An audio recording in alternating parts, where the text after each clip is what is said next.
Hi everyone. Today we're going to look at inventory management, how to control inventory, what we do with it, how to cost it. Because remember, inventory is just money in the bank, so we're going to be looking at that. As I said earlier, inventory is just money in the bank. It's a financial investment in food and in non-food items, and it represents all the goods that will be processed and sold at a profit. If the goods are wasted, if they're mismanaged, if they spoil, if they go rotten, if they're stolen, your profit's going to shrink. And if profit shrinks too much, your business is just going to close down. So remember, it makes sense if you've spent all this money on inventory and you've got to store it properly. It has to go somewhere. If you do it in a nice organized fashion, um, it's easily found, it's easily retrieved, it's easily issued out to people that need it. The storage, remember, might just be for a couple of hours, it might be for months. Depends whether it's in the freezer or whether it's in the walk-in fridge or whether it's something that's really perishable. Um, but the period of time that you're going to store a product or the conditions that you store it in are really just governed by what the product actually is. All items that are on the menu are inventory. Perishable products are really hard to control and they should be stored centralized if possible. All the merchandise of the same type, all the eggs or whatever it might be, are all should be really stored in one location. But sometimes that's not quite feasible because more than one department might need eggs or milk or whatever it is. So sometimes it's not possible to store it all in one centralized place. Inventory management is not actually as easy as it sounds. Um, Basically, what it is keeping enough physical inventory or enough goods on hand to meet the customer needs. You want to have stuff to sell. You don't want to run out. And remember, the whole idea is to only spend the amount of money that you need to. You don't want to go spending too much money and then you've got thousands of dollars in inventory that you don't actually need. Inventory management also involves controlling the inventory. So making sure that you don't sell out of stuff, make sure that things are stored properly in the proper locations. Inventory management usually starts, or well, it does start actually, with the taking of a physical inventory. That's counting every single thing that you have in every part of your establishment. Usually done at the close of an accounting period, can be different amounts of time. It might be 1 week, it might be 1 month. Usually it's about a month, to be quite honest. Always used to do inventory on the very last day of the month from midnight till 6 o'clock in the morning. Taking inventory is the actual hands-on count of every single item that's stored in the operation. It's got to be really accurate, so you've got to have a really good established procedure for doing that. Um, what we're actually trying to do is get a dollar amount or a dollar value of the actual inventory that we're carrying, so that we can actually calculate the food cost accurately for the accounting period, which in this case would probably be a month. So we're going to be looking at two different types of inventory systems. The most common one is periodic inventory system. It's the one that most hotels and restaurants use, and it's the one that we will be working with for our assignments. Basically, how it worked out is you take the cost of your opening inventory, plus any purchases that you've made, plus and minus adjustments. It depends on what they are. We'll talk about that later. Minus your closing inventory, and that gives you your cost of sales. And to work out your food cost percent, you take the cost of sales and you divide that by food sales, multiply by 100. That will give you your food cost percent. We will be looking at that in detail in a moment. Other type of inventory system is a perpetual inventory system. You've probably seen this in stores where they go along with a little scanner. Basically, it keeps the manager informed of exactly how much inventory is in at any given time. It's a continuous way of tracking inventory. Um, a perpetual inventory chart tells how much product is in hand at any given time. So if you're in Loblaws, for instance, they'll know exactly how many cans of soup are on the shelf or whatever it might be. Um, it's limited to operations that have the software to do that, and they use scanning devices with a universal product code, which is a kind of a squiggly line that you see in quite a lot of products. As I said before, perpetual inventory system, it's got two purposes really. It ensures that there's enough inventory is available at all time, whether it's on a menu item or not. Most hotels and restaurants don't use this system. And it also allows the manager, if it's in a store particularly, to know exactly the status, how many uh, cans of soup are on the shelf, like I said, and the value of each one, and exactly how much they've got in inventory at any one time, how much money it's worth. So when should you take an actual physical inventory? Lots of operations do this when the place is closed. Um, if the inventory is taken during operations, there's a lot of things happen. You know, you've got things coming in and out. You've got people using stuff. There's delivery. You can't accept deliveries at that time. We kind of talked about this in class a couple of weeks ago. I used to get round this by we used to do inventory at midnight. So it would start at midnight. Myself and the accountant would go in. There would be nobody in the hotel apart from night staff, and we'd be able to go to all the different parts of the hotel where food products were, whether it was tea bags for the rooms or whatever it might be, and we were able to inventory everything really accurately without being interrupted, without any of the guys taking stuff in order to cook it because an order had come in, and that sort of stuff. Common sense, really. In order to take inventory really efficiently, you've got to be organized. You've got to be smart. You've got to have things stored properly, organized. We used to have all of the things on our shelves so that we would we would go into the walk-in freezer or the walk-in fridge. We knew what was in shelf number one and then on shelf number two, and we had our inventory list set up like that so that we just worked our way through shelves in an organized way. Every area should be categorized. Every storage area should be organized. Remember, you've got to rotate stock first in, first out. That's really important. Two people should take the inventory.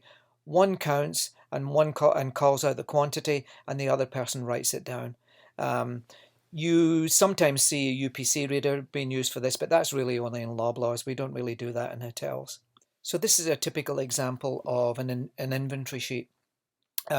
You'll see there's a few things on top. Item description first of all, then unit, then quantity, then price, and then extension. I'm sure you've probably seen this in menu planning when you're doing the little quizzes in menu planning there.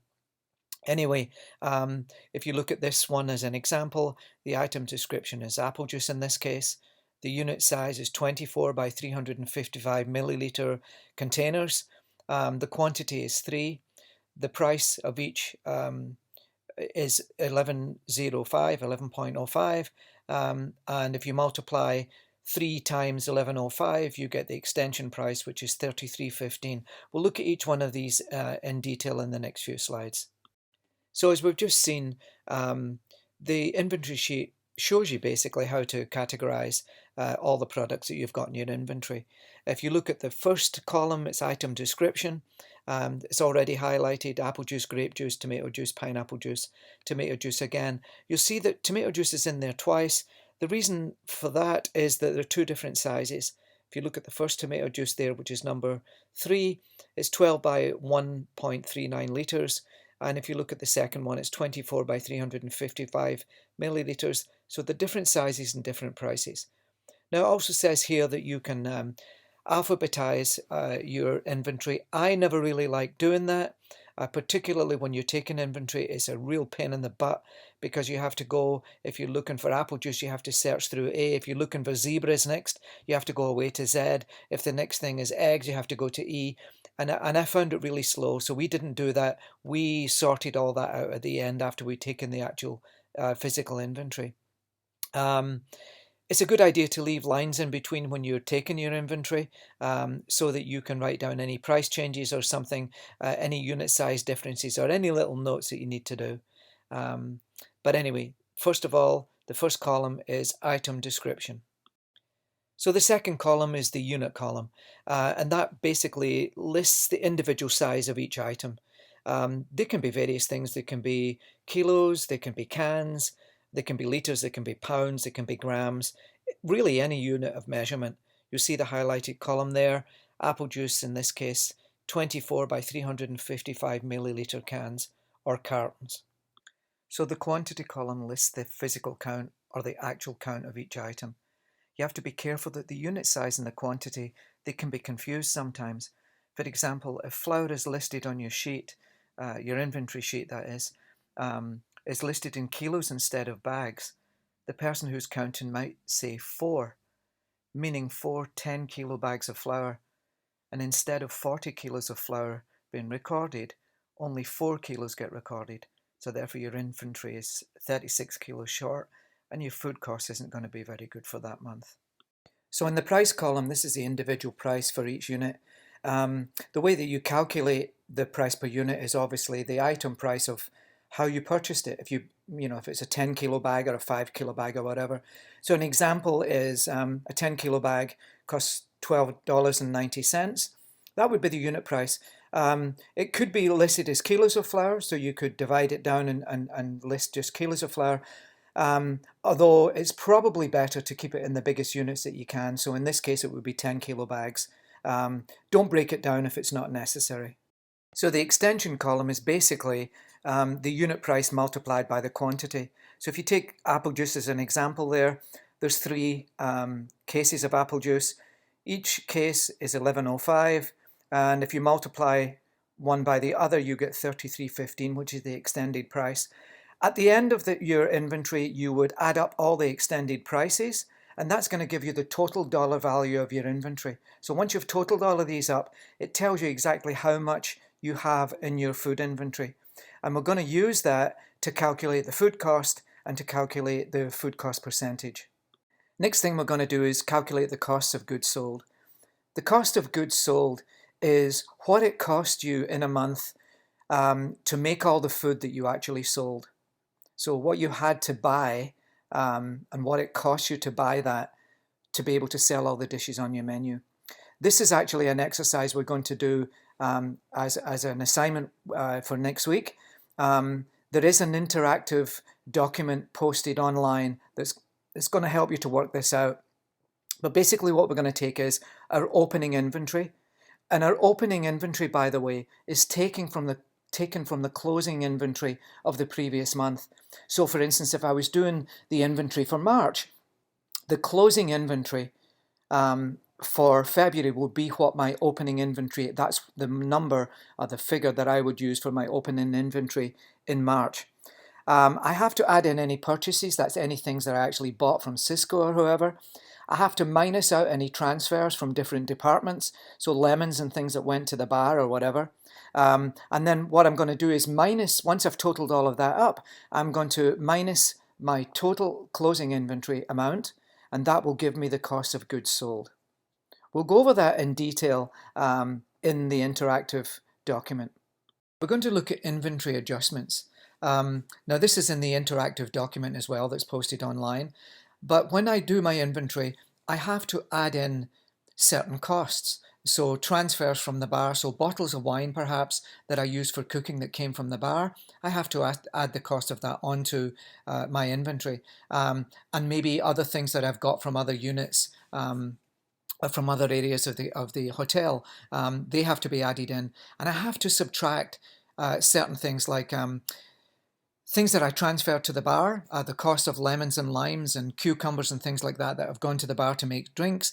I have to make sure that they're taken from my inventory because basically I'm charging the bar for those. And you see employee meals, I should get a credit for them, so they should be subtracted from my total inventory. Again, we will be able to look at that when we see the interactive document and we do the assignment for next week. And just another note on par stock. We talked about this in class the other week, but par stock is the amount that you need to make or to meet the normal demands. For instance, we talked about cans of beans.